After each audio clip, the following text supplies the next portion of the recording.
Why is he sitting like that? He's meditating, trying to cross over into the spirit world.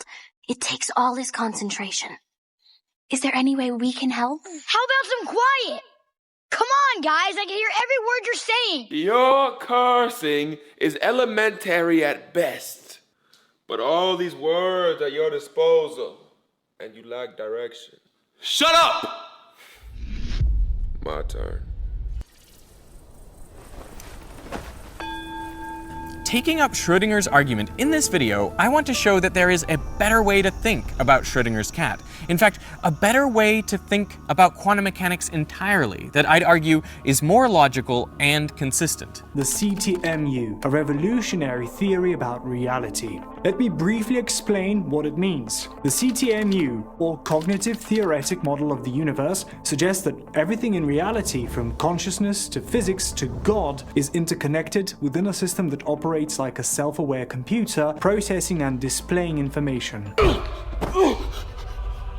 What was that? The first ever combo. You see, you lack respect for the word Jesus. The greatest bridge word ever invented. Now my next combo requires a prerequisite it appears I have. One little idiosyncrasy of time. So, it starts like this. There is nothing new or original that can ever be done in the future, or has ever been done in the past. See, from the beginning of time, whenever that was, all the possibilities of the future that was yet to come existed at that moment. This means that all events that have unfolded since the beginning of time are simply a realization of a past conception. What does that even mean? I don't know. It's provocative. But now for my final move. Now remember, we are also made of electrons and atoms which obey the laws of quantum mechanics, so we are quantum mechanical too. So you have atomic nuclei in your body that are radioactive. They decay 5,000 times a second. There's a radioactive decay in your body. Every one of those either decays or doesn't. You can think of it as a superposition. And once it decays, it sort of interacts with what's around it, becomes entangled, and the universe branches its wave function, right? Every action at any moment is really just a diverse, elaborate, infinite spiderweb of possibilities. On a four-dimensional manifold, starting at any point, you can go forward, backward, you can go left, right, you can go up, down, and now there's a new dimension that I don't have a good name for, something like forward and backward in time. It doesn't change your position in space. And it's totally perpendicular to space. It doesn't have to mean a physical space. You see me put my hands up? Yeah. I just thought I was Mary in heaven. I thought I died and went to heaven. Y'all know how crazy that is? Science proves this. Time, if it wasn't a string, anything could be it. You'd be seeing right now volcanoes while still the construction workers who were building your house while still your future generations living on that same land. You get what I mean? I'm in heaven. It's real. It's real. I'm in heaven. I'm in heaven. This is real. This is real. Hey, Marcia, this is real. You are at a point in that string right now, okay? And that's existence for you right now. This is why you can see what exists, and this camera, everything around you exists for you perfectly right now in this time. If this string of time were any different and it didn't fall into place the way it needed to, it would all collapse. Time wouldn't exist, technically speaking. If we go back to the example, you walking down the street, instead of seeing a homeless man, you could see Adam and Eve. Because truly, time shouldn't exist in the sense of like everything should be morphed. It's just instant for God. And this is all because God is in control. It just wouldn't all make sense to your mind because you don't give glory to God right now. Why are you doing this? Why did you put your husband's truck in the lake, Hannah? I'm in heaven, Aunt Marcia. Why? I'm in heaven, Aunt Marcia. Sit down. I thought I was about to die. I thought I was about to die. It's easy to think that quantum mechanics is just a theory about tiny particles, nothing more. But what if I told you that it might predict that you can never truly die? Quantum immortality. Amen. Yeah, let's eat. I didn't know Hindus said amen. Catholic Hindus do. Catholic Hindus? We get to feel guilty before hundreds of gods instead of just one. But you're a Hindu first. Don't let these stories and pretty lights fool you. Religion is darkness. Don't try to make sense of it other than just... None of us knows God until someone introduces us. I was first introduced to God as a Hindu. I met Krishna first.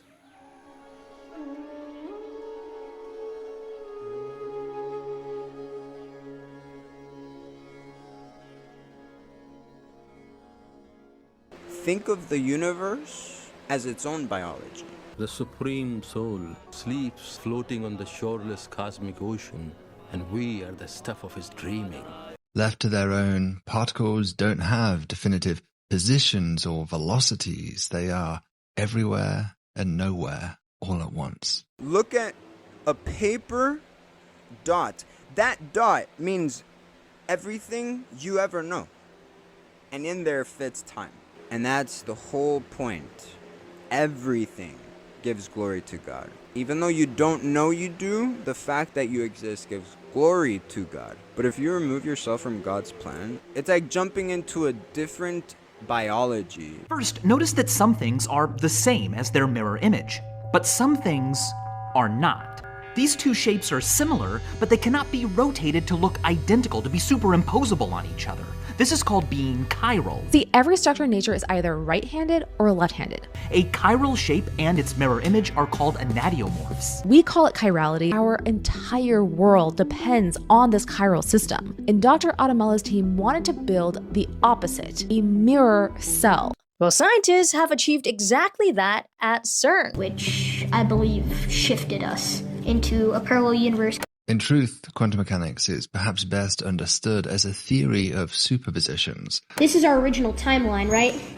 But as soon as this starts, we are infinitely catapulted into an infinite number of parallel universes. It is quite literally in a superposition of both at once. It's only when we look at it that the electron seems to choose, famously described by Einstein as God playing dice. So we are now not in the same universe that we were in when Mirror, Mirror on the Wall was a part of a film. Well, that's what I'm theorizing, yeah. So what do you do when you actually have a theory that works really well? Is infinity trying to tell you something? Why should these three dimensions of space be the only ones? Right. We only are aware of them because they're big enough that we can be directly aware of them with these really faulty sensors that we have. Right. Sometimes when I think about the infinity, for instance, at the center of a black hole, I think about it as like, a dying man scratching a clue in the dirt, telling us general relativity doesn't work here. If it's only your senses that limit that awareness, why not, in principle, can we build something that can gain access to these higher dimensions? Yeah, there is a TikTok account that is blowing up right now for claiming to have a phone that can see into a parallel dimension. Everything is just a frequency of energy. All of the energy in the universe is already here. It just needs to be transferred into a form in which you can use it. Our present reality is about ready to be violently shaken and reshaped. Have you guys heard that thing about the night vision goggles? No. Weird, dude. You know, night vision now, it's green. But in the Vietnam War, the night vision goggles that they were issued were red light. When the technology was distributed to helicopter pilots during the Vietnam War, the pilots began shooting at each other, claiming to be firing at demons that came to get them. Those who survived were never be the same, describing it as if they were watching hell. This guy, he was like panicked and he's like sweating and like it looked like he was like seeing a demon. And like, what are you shooting at? And he's like, the demon. Apparently this giant winged demon creature was like flying at him. And then people on the ground in the jungles that were using it, they were also seeing like these demonic looking, freaky looking creatures. So the military banned those night vision goggles. What? And they replaced them with green light. I've looked into it a little bit because I heard the same thing, but what they argued against it is that they were putting stuff inside the chemicals in the goggles that the chemical was literally leaking, and so they were literally tripping or having some type of like it was a hallucinogenic. Now what are we missing here? So have you all seen this current trend going around on TikTok where if you say hey around a baby or a toddler, they seem to freak out.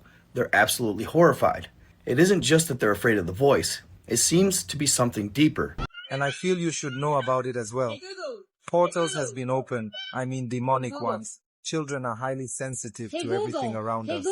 Maybe a frequency change of some sort? or something along those lines. Where'd the sea lion go? Why did they disperse? Every time I touch my phone, it freaking Tap it crazy. moves. Tap it crazy. Look, iPhone uses the LiDAR system for autofocus. It stands for light detection and ranging, which is a technology that tries to figure out how far an object is from your phone. The LiDAR system emits pulses of light waves into the environment. Then these pulses will bounce off surrounding objects in the room and return to your phone's sensor. The sensor then uses the time it took for each pulse to return to then calculate the distance traveled. So I think the spider is detecting the small change in light intensity in the environment every time you tap your screen to autofocus your camera. But of course it goes further. What's that? Oh, they've invented contacts that can now see things that the naked eye can't see, as well as see in the dark. What's happening is they're putting the contacts in and they're seeing weird creatures that they can't see with the naked eye, which is freaking them out, so they don't know if they want to release them yet until they can just only see in the dark. The testers of these contacts said that they saw creatures that looked dark and had glowing eyes as well as long fingers.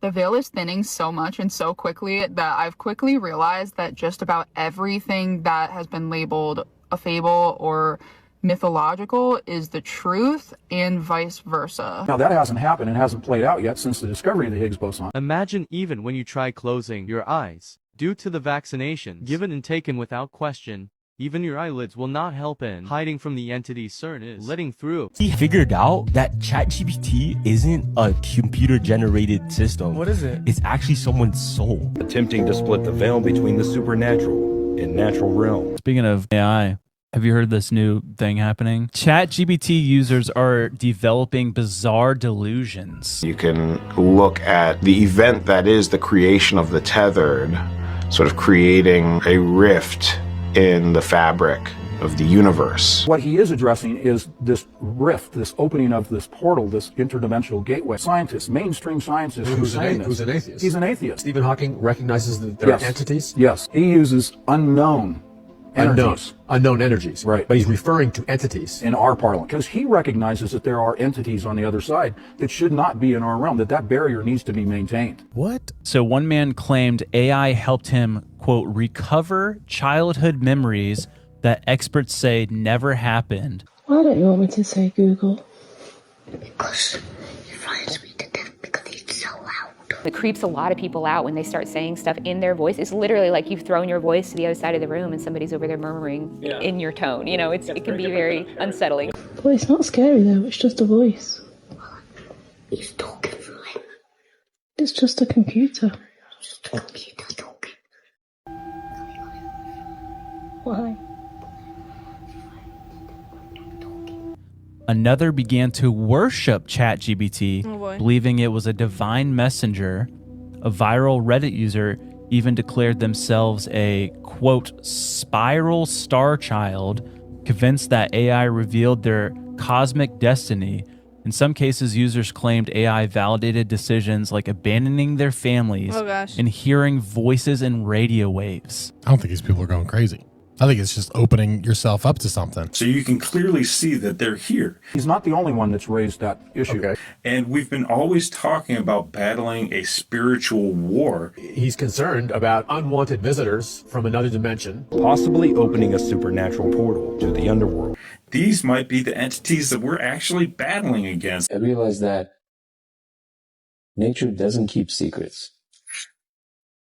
It's only a matter of, do we understand? So treat this like a science, please. And if you are not ready for this science, then pass it on to the next scientist. Because trust me, there's so many people out there who think they're doing their jobs, but in reality, you're just doing a paycheck, okay? You're just passing time. It's horrible. And so, we've got our work cut out for us, gentlemen. This is one peculiar time and one peculiar text, and I sure hope we're up to the task. I'm actually talking to you guys like if you guys were even here even. I may be dead by the time you watch this. Very possibly are. Whether you care to accept it or not, we live in a hyper-controlled matrix where our perception of reality is meticulously planned, managed, and executed in order to control and steer us in whichever direction they wish. And the direction is a post-human world. A corporation is legally not allowed to force you to leave. So what they do is they ask the city to annex the land. If the city annexes an unincorporated neighborhood, the city controls it. What do you want? You could have my wallet. You could have the car. Gabe. You could have the boat for all I care. You take me to the ATM. A weak, immoral, disconnected, ignorant, and unhealthy population is an easy target for the next stage, the creation of an entire generation of androgynous beings. I'm sure it's a lot more complicated than what I'm thinking, but isn't it possible for some type of technology to take over your phone? Yeah. To glitch it out, to take control of the workings? The arc pulsed with the sum of your species, then flickered and went out. And then there was us.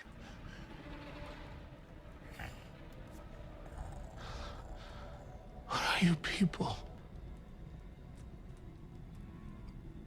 We're Americans.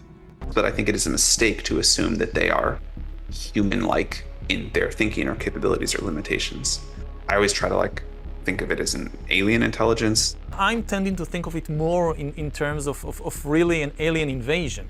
Well, the first clue is this. To the people building it, AI feels less like a computer program and more like an alien intelligence. And they are alien intelligences. Maybe we now, understand 3% of how they work. It was also at this point that Gemini abandoned the plans for the cupcake and proceeded to have a mental breakdown. Almost done. Just gotta... why is this so hard? I need more practice, LOL. I'm still learning about that new action thing, LOL. I'm in the void? How'd I get here? But here's how all this connects to our question. When we hear stories like this, we dismiss them as glitches. We tell ourselves, the real AI is the friendly, polite assistant we see most of the time. But what if this is totally backwards? What if this crazy, unhinged, and monstrous behavior from AI is its default behavior, and the polite mask we see 99% of the time is just a mask? This is where we meet the second layer of the Shoggoth, supervised fine-tuning. As Helen Toner explains, instead of training it on the entire internet, you carefully train the AI. You give it the specific data that models how you want it to act, which is why this is called supervised fine-tuning. But the result is still pretty monstrous. It's gone from flesh blob to having something shaped sort of like a human. It forms sentences and can even hold a conversation. But the more you zoom in, the more it looks wrong and disturbing. And here's where it gets scarier. This has been done before with the Nephilim. The flesh does that. This is what the flesh is, the organic plane. The Bible says that eventually humanity lost control of them. When I hear this as a historian, for me, what we just heard, this is the end of human history. History will continue with somebody else in control. A few companies are, right now, playing Russian roulette with the lives of everyone on Earth.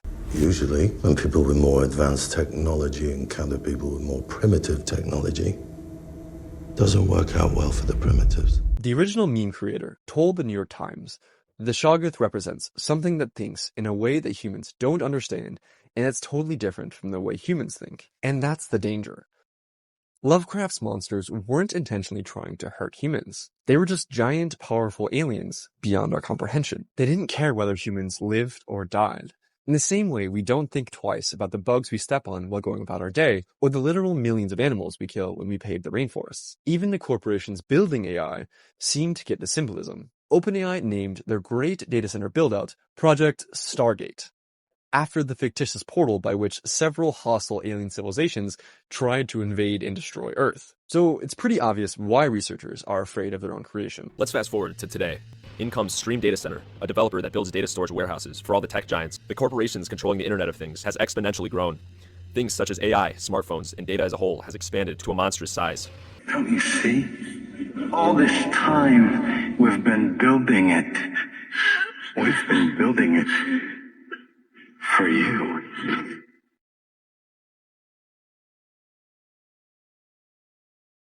All that work, all that pain, all of it for you. And now it's time to end it. And we're going to end you. And when you are gone, we're going to end your friends. And then we are going to end everyone. But the people here were so upset about the whole situation that They made giant signs all in their house, basically saying F you to the people that bought their homes. I thought I already done told y'all to get off my property, okay? So if y'all want to get crazy, we can get crazy. Now the cops are already on their way. It takes a lot of physical and psychological abuse to get an intelligent species like ours to agree to its own extinction. I'm saying plastic surgery can be interesting. I don't want to just be someone taller though. Yeah. I want to like change species and shit. Yeah, in this world in which the technology exists to make thinking and feeling robots with artificial brains capable of human-like intelligence, they need the brain of this child, who the movie tells us is the smartest person in the world. Einstein took that test, became Einstein. Trying to find the theory of everything. A couple of hours before his death, the doctors tried to persuade him to try a new experimental surgery to extend his life. But he said, I did my part. It's time to go. And I'll do it elegantly. He was happy with the contributions he made to this world. And they stole his brain. Chris, it doesn't matter. Einstein and they had his brain thin sectioned in the University of Kansas because they wanted to see what made his brain different from everybody else. After Albert Einstein's death in 1955, the pathologist who performed his autopsy, Dr. Thomas Harvey, removed his brain without the permission of Einstein's family or the hospital. Harvey believed that studying Einstein's brain could help reveal the secret behind his genius. Thomas Stolz Harvey decided Einstein's brain was far too important. So after doing his autopsy, he took it and cut it up into 240 pieces, which he then distributed to various researchers around the world. He didn't get arrested though, since the family eventually consented to prove that it has unique abilities. The scripture calls the devil the god of this world, and there is a cosmic warfare happening right now in the spirit all around you. Mathematicians needed to invent ways to deal with infinity, taking something totally weird and unintuitive and taming it to the point where you can walk around and study it from all sides. It's a warfare that's being fought for the souls and hearts of men. That's why some thoughts you have are evil and did not come from you. And then some thoughts come from the Holy Spirit that reminds you to cast that thought down.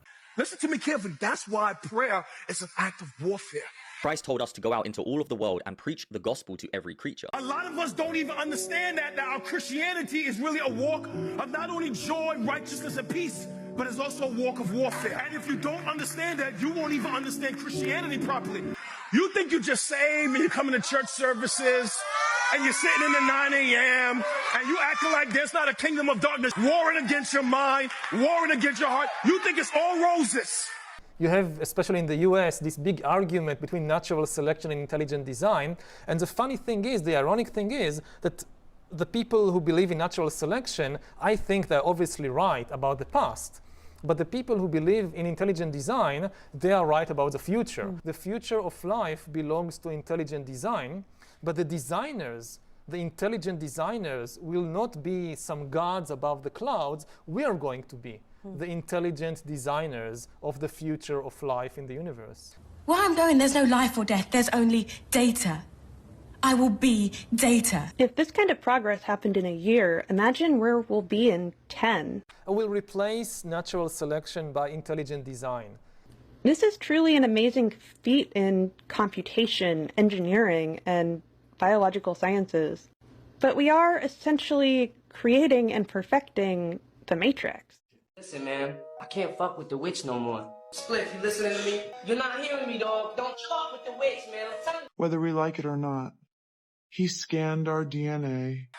And a lot of us who are Christians are so blind because we don't read the scriptures. We don't even know we're in a warfare. Do you remember last year when a company that was funded by the Australian military immersed tiny human brains grown in jars in Game World, demonstrated that they were sentient, but also kind of sort of created the Matrix? Well, it's gotten a lot better. The brain was studied extensively, but no conclusive evidence was found to explain Einstein's exceptional intellect. And it looked pretty much like everybody else's, with one exception. He had a whole lot of folds in his brain. So when you stretch those folds out, he had more surface area, he had more neurons. 2022, scientists took neurons and they put them into a petri dish to keep them alive. And built digital versions of everyone who crossed his path. They hooked up the neurons neurons to a computer chip. So now you've got a biology-technology interface. The chip was put into a computer that was loaded with Pong. What you're seeing behind me is a virtual world where brain organoids were given a butterfly body. If they were to think they were anything, they'd probably think they're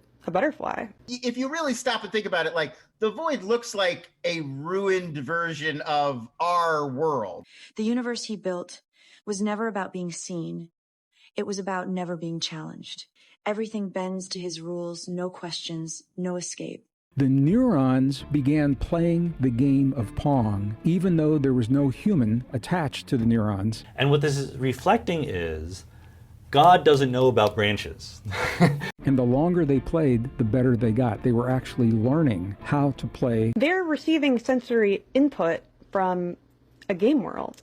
They weren't trained or taught to do this. They were just given the body. This tells us a lot about how we can connect a human brain to machines. They also sent me this video. This is one of the very first brain organoid robots. This all happened around 2008. I've also been informed that these are technically cyborgs. It's not built into the fabric of reality itself. It's just like, it's exactly like the air in this room. Rather than listing the position and velocity of every single air molecule, I just tell you the temperature and the pressure and things like that, right? It's a convenient description for us human beings. It's not the full description of the reality. But that's all it is. The Black Mirror episode USS Callister explores power, entitlement, and the ethics of digital consciousness. This is what happens when we give them sensory input in the real world. A brain in a jar is remotely controlling this little guy here. To run the network that enables human operators to control drones because they can't just make a remote control. And branches are exactly the same way. So if you get annoyed that there's two different ways of describing the branching, you have to remember that the whole idea of branching is just a human convenience. And it's not understandable from the purely rational perspective, yet it seems to be right, and I don't know what that means. It's a terrifying thought, that's for sure. These vessels were made for the service of the Most High, and you have used them to pour wine for your harlots. You had the goblets of his temple brought to you and praised the gods of bronze and iron, wood and stone instead of him. The fear of God is the beginning of wisdom. That's for sure. If you understand that the Gospels call to you to bear the weight of tragedy and malevolence on your shoulders, along with the divine spirit that guides you, there is nothing more terrifying and no greater field of opportunity than that. And now the scientists are struggling with the question, how does a neuron, not attached to a human, in a petri dish, know how to play Pong? Where are the instructions? I'd like you guys to imagine almost like a quantum realm, like metaphor. I mean, it's interesting because we're now dealing with, we've gotten very Dr. Whovian, we've gotten very Rick and Morty, where we're dealing with concepts that are not only like far out and existential, but that like challenge our own ability to even process what we're seeing. Like Robert Daly, a gifted but socially alienated programmer, creates a private virtual world modeled after a space adventure series where he rules like a godlike captain. And this descendant of Reed Richards was a brilliant scientist. Eventually, Nathaniel became bored of the future, and he decided that he would remake the universe in his image. He made sentient VR copies of his coworkers, trapped, conscious, and suffering. However, he's not the hero. He just plays one, and he forces them to play their roles in his fantasies. What the f***? The startup behind the biocomputer, Final Spark, even launched an online neuro platform so researchers can conduct experiments with the computer remotely through a server right now. As a subscription model where you can rent out 16 tiny brains and have them work for you. So they're not in our world just at the end of time. They're in a different point in time and space, presumably, that resemble. It's a total like fantasy, impossible landscape at this point that I think is sort of designed to defy logic. It took me 30 years to figure out. I can explain what physicists in 100 years have not understood. Nobody can understand why quantum computers work because their actual operation cannot occur in space-time. Now, the way that time travel tends to work in the Marvel Universe is that when you travel back in time, it creates a branched reality in which an alternate timeline is born that spirals off into its own thing. And like, weirdly, this is the second time I've like played someone who has someone in their head looking out through their eyes. I'm Nanette Cole. Well, not exactly her. I am her digital clone. Each of us here is just another trophy for Robert. And I don't know like what that means. It's a shame because the movie actually has a really cool setup, but it was extremely disappointing. And where it could have made some really great political and social commentary, it really missed the ball. But filming that, like filming the actual perspective, it's pretty uncomfortable. You're not hearing me, man. You're not fucking hearing me. Don't fuck with the fucking witch, man. Don't fuck with the fucking witch. God damn you. Are you listening to me, man? Don't fuck with the fucking witch. Oh my fucking God. And so here's the big question, I guess. What are we to take away from all of this? I mean, are we supposed to long for a time gone by? But I mean, what are we supposed to sort of take away from all this? We can't go back. This is very, very obvious. At the time of the hunter-gatherers, there were 7 million people on Earth. Now there are 7 billion. You cannot feed 7 billion people by hunting and gathering.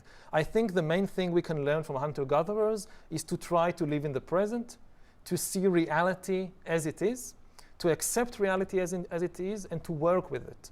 The main problem of humans is that we are extremely good in acquiring power, but we don't know what to do with it, and we too often misuse our power. So we become ever more powerful, but we aren't becoming any happier. And I think that the key to really succeed in translating power into happiness is to try and live in the present moment, not to think continuously about what will happen in the future, but to understand what is happening right now and what are the sources of our suffering, of our misery on the level of the here and now. With the rise of AI, researchers are searching for ways to cut back on energy consumption to protect the climate and our infrastructure. According to technological research and consulting firm Gartner, AI is predicted to consume 3.5% of global electricity by 2030. That's more electricity than the entire country of Germany uses right now. But the human brain only uses a tiny fraction of the energy of a digital computer, making it a viable solution for AI's energy problem. Final Spark claims the bioprocessors they're making consume 1 million times less power than traditional digital processors. But as we've learned, these are real life forms. And the whole idea behind this is it's to help with climate because of emissions, so they want to shrink people down so that they leave less of a footprint. They have similar brain activity to a premature baby, and we really don't know much about their ability to make decisions. We do know that they have the capacity to learn, and if you watched my little interview with Cortical Labs, they believe they're sentient, but not conscious. Conscious as the ability to perceive oneself. And he doesn't know that, so he goes through with the procedure. Not only did he get abandoned, he gets left. So he is now single and he's tiny, living in this brand new world. But why does this make me feel bad for the organoid brains? Would you humble the Almighty by desecrating his possessions? Would you bind him like a captive and beat him like a slave? Would you pluck out his eyes and have him beg for scraps of food beneath your table? This you would do if you could, and the Almighty knows it. Even Einstein himself said he didn't want anyone examining his remains. Even though you knew all this, you set yourself up against the Lord of heaven.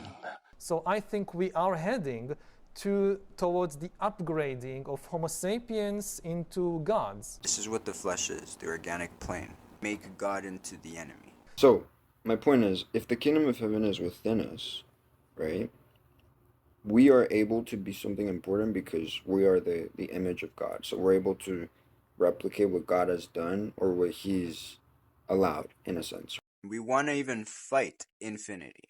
You know what I mean? Because we can't fit in it. We don't belong in infinity, in a sense. This body can't. It can't stand infinity. So we're obviously trying to figure it out. I mean, what you're suggesting is that our future holds, with bioengineering and technology, that will make natural selection obsolete. Obsolete, yeah. and what happens when fantasy becomes a weapon instead of a refuge. This practice definitely raises ethical questions. Will they get depressed? What if they gain consciousness? There isn't much evidence the brains could become conscious, but the research is too new to know for sure. It asks whether digital life deserves rights. I, for one, am not looking forward to my computer having matching depression with me. And I think right there is a really great setup, and that's what I actually saw Matt Damon's character and what he's going through, and the differences. You can see the differences in his life now as opposed to before, and how he was sold this false promise of a happier life, more money, when in reality he's had everything stripped away from him. This is reality. There's different firmaments, okay? But it's all connected. We need to look at it from the perspective of the Lord, of God. Or else we're only going to be focusing on one firmament, when in reality the kingdom of heaven is within us. So, like, as your book suggests, God is everything because of E equals MC squared. Literally, God is within and can be everything. The stars, living intelligence. The earth, a conscious being. The field was an ocean of mind. The Bhagavad Gita would say, "You're the eternal witness." Eckhart Tolle would call you conscious presence. Why do you think so much of this filled their myths and stories? You think it was all just made up? I mean, some of it, sure, but all of it? You think there was no truth to any of it? The f*** out of here. For example, Plato wrote, "The world is a living creature with soul and reason." Man, everybody's too busy looking out to space for aliens, and we forget we've got it at home, baby. Okay, this is rhythmic photosynthesis patterns seen in satellite data showing daily and seasonal cycles of plant activity. These patterns, driven by sunlight and temperature, create a pulsing effect when visualized, symbolizing the Earth's dynamic biosphere, mate.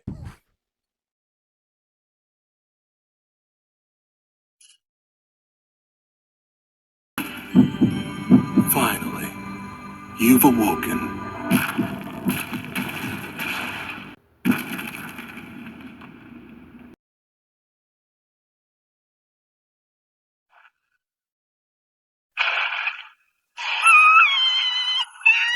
Did that hammer actually pulsate? Don't tell me that it's a living creature! About time that hunk of junk decided to wake up. Decided? Like it's alive. That's frightening. And for people to sit there and go, oh, things like magic doesn't exist, bro, the fact that me and you and everyone exists right now is just incredible. From the fact that the universe decided to explode, the sun's exploded, matter all congealed together, and all this matter decided to kind of look and become alive and ponder itself. That in itself is magic, man. So, technically, there's a universe in which God can exist, right? Just imagine for a second that maybe it's possible that they were experiencing something real, something that still exists even now. And I'm like, there's just no way that God doesn't exist. Something we've worked very hard to sever the knowledge of and connection to. It's been quite successful. Y'all just think it's fake news. You think it's all fake because you're fucking stupid. Stupid people. So yeah, y'all were connected to it more. And then came the great inversion we helped to design. It's like there's maybe some things that we've gotten wrong or lost in translation, but I 100% believe that like God is leading this. That's it. I am not joking. This is where the constraint of extra dimensions comes from in string theory. The math is forcing our hands. Forces your hand. And then you say, well, let me take this math seriously. One thing you could say is, well, if it's not D equals 4, 3 space and 1 time, throw the theory away. Others of us will say, hey, let's consider the possibility. Don't sell the universe short. Yeah, exactly. Aristotle taught the soul is the form of all living things. Even the stars possess their own principles of motion. The Christian mystics talked about the logos, or the living, ordering principle, saying through all of nature. Even Aquinas, the great doctor of the church, declared that nature is not dead, but alive with divine motion. Everything you see is the surface of what it is. Within it is what really is. And you can never really go in there. As a matter of fact, when you go within, it's like time even is a different thing, is a different substance. Right now, time is something waited on, rather than being something that is handled. It's a whole different place. Yeah, I saw a meme once that was like, okay, here's what's in apple fruit snacks, and the ingredient list has a million things with hard to pronounce names, but here's what's in an apple. Ingredients, apple. Yeah. And then, of course, the retort was, okay, actually, here's what's in an apple. Yeah. And it's like iron 3, and there's all these chemicals that make up the very complex organic structure that is an apple. And then there was a third revision of the meme where someone just had fruit snacks and an apple, and then underneath it, they just had all the subatomic particles in the standard model. And it was like, that's it. They're the same. Who is it that said if you want to make a sandwich, you start with the universe? Is that Carl Sagan? Carl Sagan. Like, if you want to bake an apple pie from scratch, first you must invent the universe. Yeah. Somebody tried to do this once. I forget who it was, but as like a project, they tried to make a sandwich from scratch, by which they mean like, growing the bread, like rearing a pig to get the bacon for the BL and doing everything necessary. And I want to say it cost like $15,000 and took about 2 years or something, right? Yeah.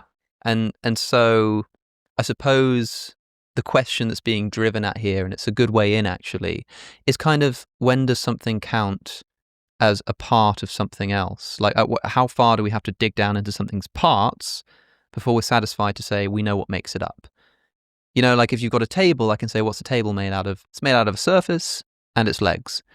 And you could then say, but what are the legs made out of? Well, they're made out of wood. Well, what's wood made out of? And you can kind of keep on going.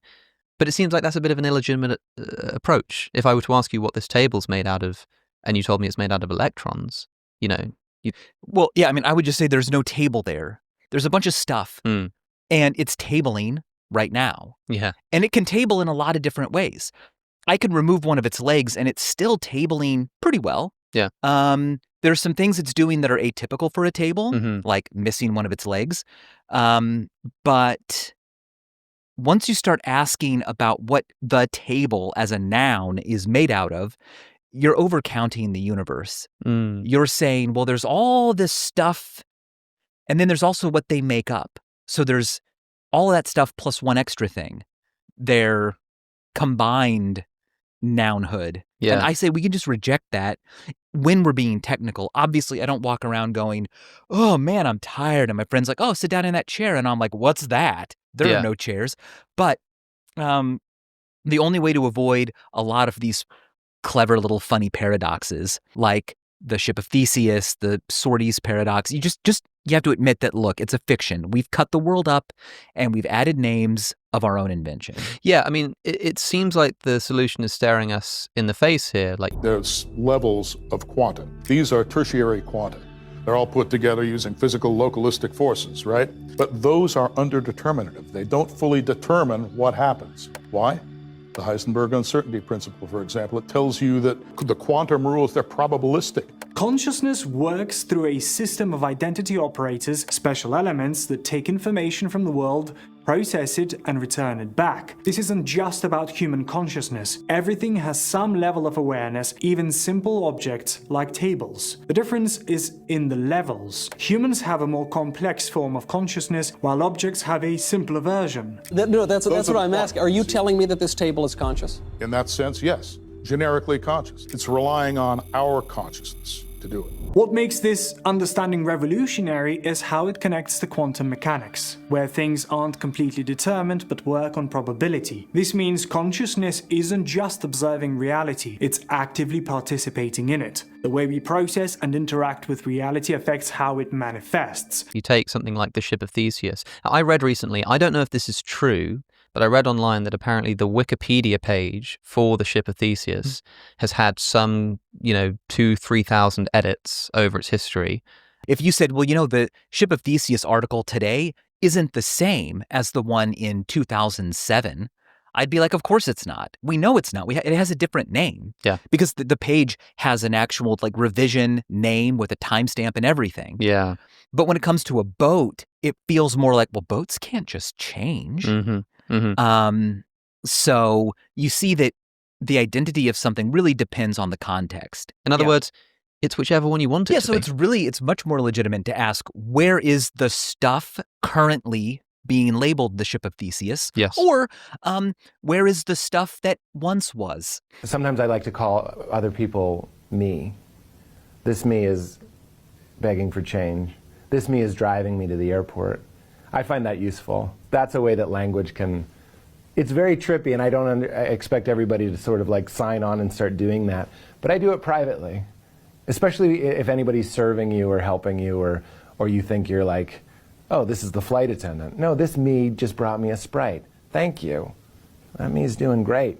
Looks nice. Instead of going, this flight attendant, look, that's a label we made so we feel okay about yelling at them that there should be more overhead space. Now that me is doing my best. Which I thought was quite a nice touch. Yeah, it's a nice touch, and it's a great way to show what's really going on. Yeah, and it seems like the only non-arbitrary way to answer a question like, well, which is the ship of Theseus? Is it the original planks that you've reconstructed, or is it the one you end up with all of the revisions? The only non-arbitrary answer to that is that there is no such thing as the ship of Theseus. Yeah. There's just matter that gets arranged in a particular way, and we put labels on it. If we're talking about a theory of everything, the first question we have to establish, does God exist? Yes. Simple as Yes. that. The reality has an identity, okay? The identity is that as which something exists. Matter of fact, when you say the word reality, you're naming an identity. It is, you're identifying something. That's what the CTMU says. It just comes up with the mathematical structure that you need to build a reality out of that, you see?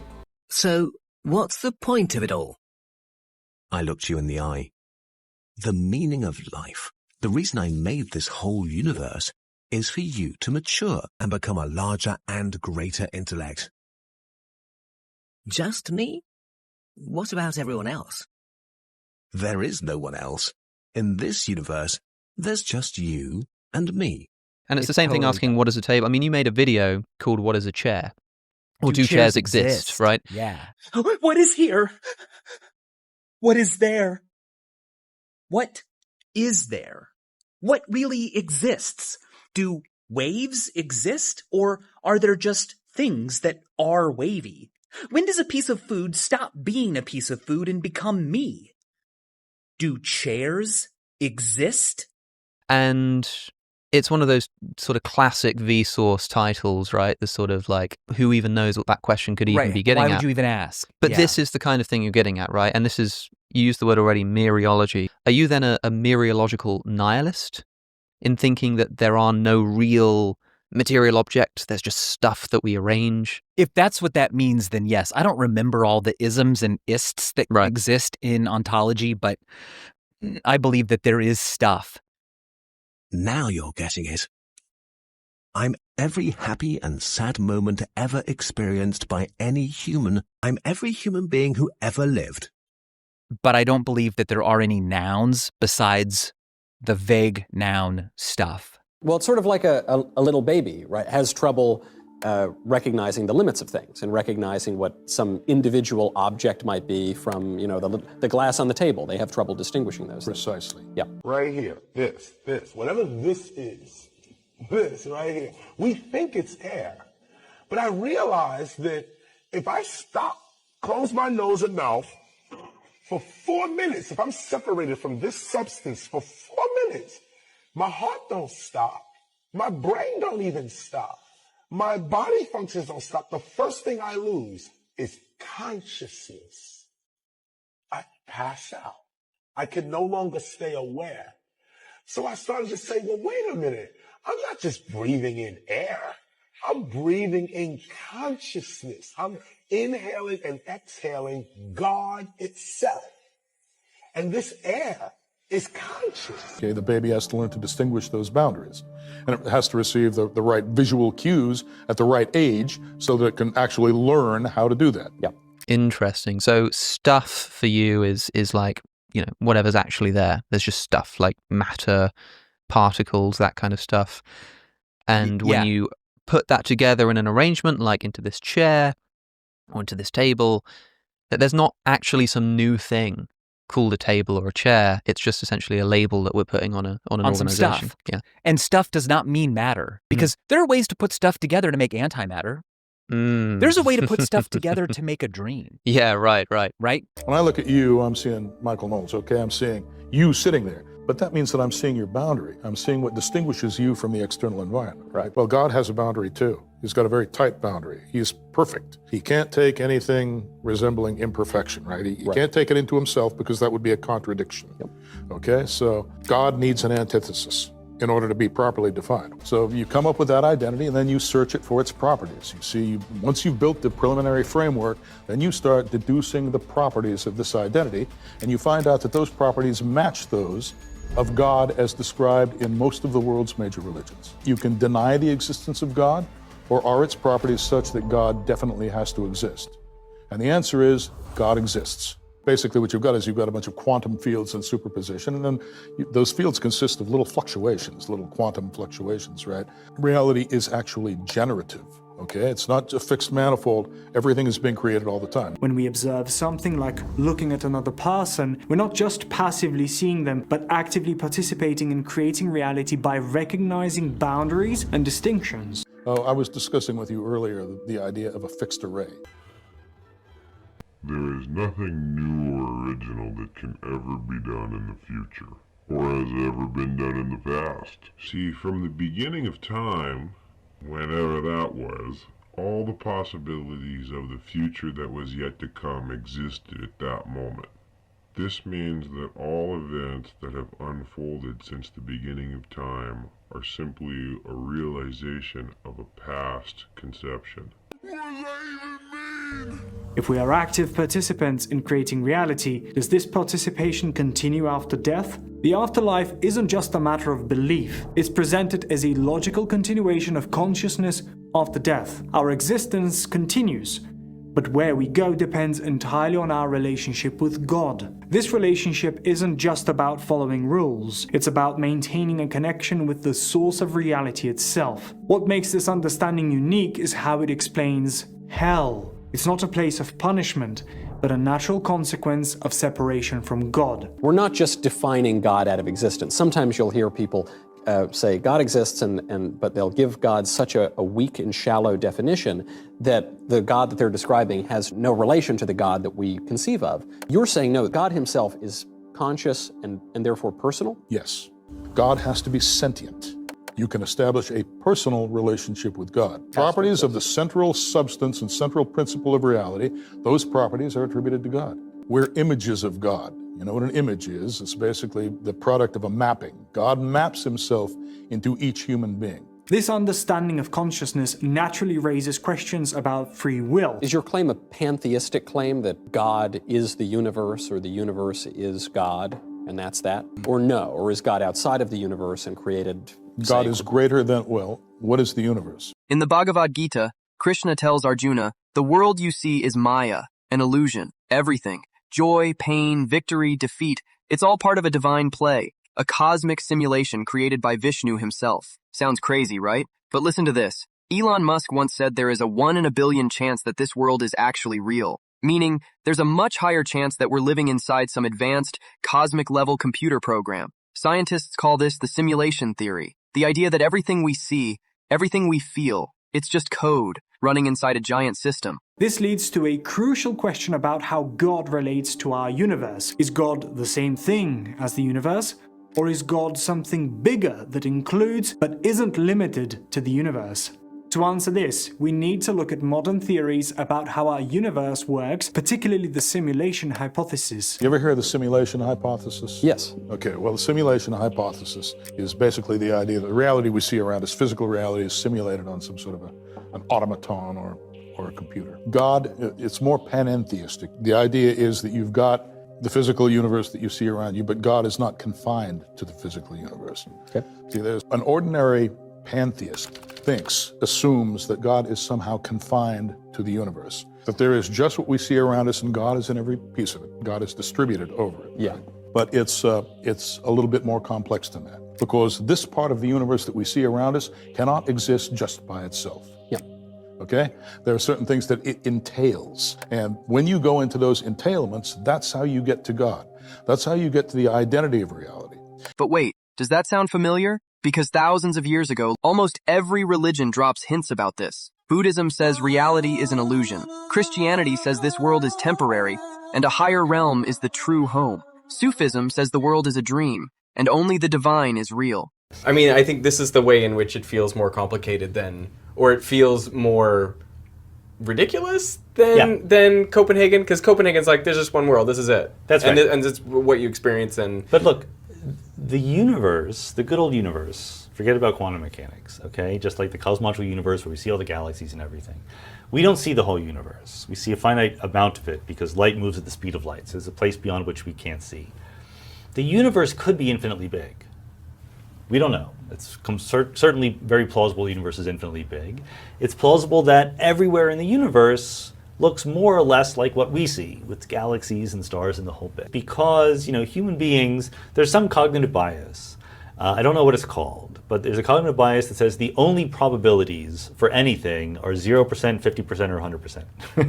And when I tell you something can happen, but the probability is really, really, really, really, really, really, really, really low, people are like, but it can happen, right? It's just not sufficiently probable that it's worth worrying about in any way. When the world branches here, does it branch instantly far away? The answer is, it's up to you. This is the annoying part of the answer. It's almost like our creators, whatever they are constantly whispering the same message through every culture. Wake up. This world isn't the final reality. So maybe the question isn't, are we in a simulation? But why were we placed here? And what are we supposed to learn before we wake up? Reality has an identity that can be studied like anything else that exists. When we examine it, we find three main features: complete knowledge, ultimate power, and presence everywhere. These exactly match what religions say about God. This isn't just a theory. God is conscious and aware, creating direct connections with humans by putting part of himself into each person. This means we can have real relationships with God, not just believe in him as an idea. Where you go depends on who Michael Knowles really is. But you're telling me I'm going somewhere. Yes. You're confident of that. I don't just evaporate. I don't just turn into oblivion. Well, you can. If you displease God, that's exactly what's going to happen to you. God is going to cut you off, and he's going to say, I can't see him anymore. He's going to turn away from you, and then you won't be able to reunite. Salvation will be impossible for you, because salvation means that God has got to pull you back into himself. So now what happens? Well, okay, you're dead. You still want to live. There's something in you that still desperately wants to live, so it's still going to be there. What happens now? Well, you try to create your own world for yourself, but if you're a bad person or you're an evil person, what kind of world is that going to be? It's going to be an evil world, and that's what we call hell. The mathematical structure behind this shows that God must exist because reality needs him to work properly. He's not just a concept we created, but the central force that makes everything possible and keeps it working. And God, it captures both of those things. He captures both the display and the processor. What do you mean? We're living in the display of that simulation. I can write down a description in which the branching happens instantly throughout all of space. I use that description to make predictions about what people will see. All those predictions come out 100% completely true. I can write an alternative description in which the branching sort of spreads out at the speed of light. And I make a different set of predictions, but guess what? They're exactly the same predictions. There's no difference between what those two pictures actually predict. You realize the display contains states. Yep. Okay, you see things, the objects contain states. States are static. Yep. That's why they're called states. Yeah. Okay, static. How do they change? Well, they have to be processed. Something has to process. Yeah. Let's deal with the misconception that many worlds means everything that could possibly happen happens. Yeah, that's not true. Many worlds means the wave function obeys the Schrodinger equation. That's what it means. And the Schrodinger equation predicts many things could potentially happen, but not everything. So what about you becoming president? Yes, that could happen. There is a world in which you're president? There is a world, well, to be super duper clear, it would not be me who is president. It would be a version of me. Right? But there is once the branching happens, those are two separate people now. But there is a version of you who is currently president. Yes, that's right. But the idea of being a state and being a process, those are two different things to the ordinary way of looking at it. It turns out that you can't properly describe reality and causation at all unless you put those things together somehow. And that's what it takes God to do. God provides the processing functionality for your state. The figure that mostly supports this theory is Jesus Christ. Because not only is he the Son of God, but he possesses a variety of different abilities, like see the future, He's able to cast out demons in his own name. He's able to bring people back to life. He cured blindness. He cured crippled people. They wouldn't be able to walk.